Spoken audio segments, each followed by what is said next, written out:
Welcome to downtown Indianapolis. The Indiana Convention Center is the place. 70,000 are descending upon Indianapolis this week, most of them in these blue corduroy jackets. It's National FFA Convention here in downtown Indy. I'm Eric Pfeiffer from Hoosier Ag Today, and we're excited to be here. A lot of interesting things going on this week. Just earlier this morning, Secretary Vilsack, USDA Secretary, was here speaking to the crowd and signed a memorandum of understanding with FFA, and we're going to have more from that coming up next week on your local Hoosier Ag Today affiliate. But here behind me, these guys are the star of the show here, okay? I have the Sullivan FFA. Go ahead, give it up. Give me a big one here. They're celebrating something really, really cool this week here at the National FFA Convention, and that is that they're being recognized tonight on stage at one of the general sessions for being a top 10 finalist for the Model of Excellence, basically one of the top 10 chapters in the country. And we're talking about an organization. I'm with Jeff Miller here, the Sullivan FFA advisor. And Jeff, we're talking about an organization here that's got nearly 1 million members, so many chapters. Over 9,000 chapters. And they're talking about you being a top 10 one. What does that mean to you? Well, we're certainly humbled by it. We take it as a community award that, we've worked a long time to get to this level, and certainly appreciate the recognition that we've received. What goes into this, Jeff? Talk to me about how they decide that you're a top 10 finalist, one of the best chapters in the country. Well, every chapter has what's called a program of activities, and those are the activities that we conduct locally and with our students throughout the year. Then those activities, they're centered around building student leaders, strengthening agriculture, and community, strengthening our communities. And our activities are centered around that.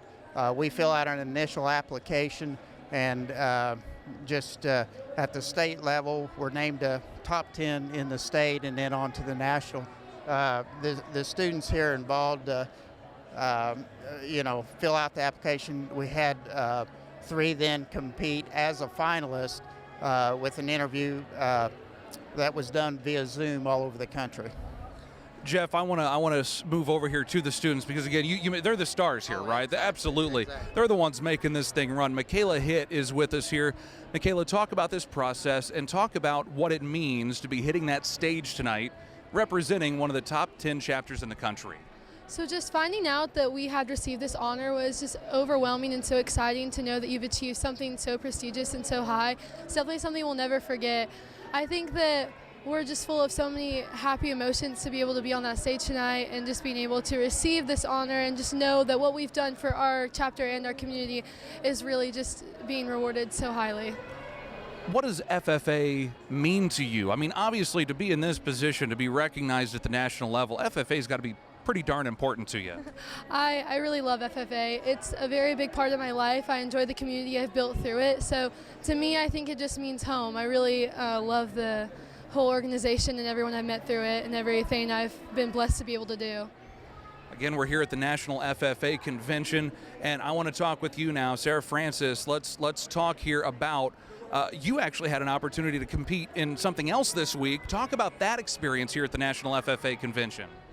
Yeah, so I actually had the opportunity to participate in the National Extemporaneous Public Speaking Competition, where I was able to compete against 44 other state winners from all across the country.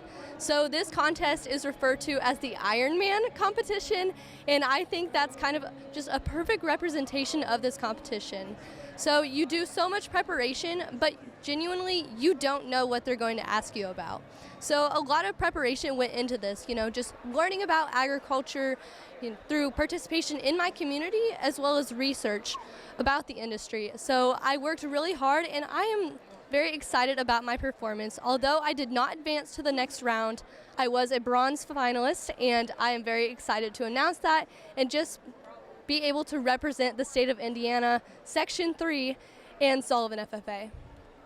Talk about this week. Again, it's crowded. If you can't figure it out, we had just a general session let out a little while ago, and people were flooding in here from Lucas Oil Stadium. Again, 70,000 here this week. You're one of them. You got to compete.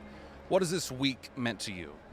So as a senior this year, this is my last national convention, and it is so much more than I ever could have imagined. Just being able to be here, being recognized as a model of excellence chapter, top 10 in the nation, as well as being recognized as one of the best extemporaneous public speakers in the whole National FFA organization, it's just something I never could have dreamed of. And being able to just see all of these members from all across the country, you know, Puerto Rico, the Virgin Islands, just all the diversity and the shared passion for agriculture is really what makes this convention important and so meaningful.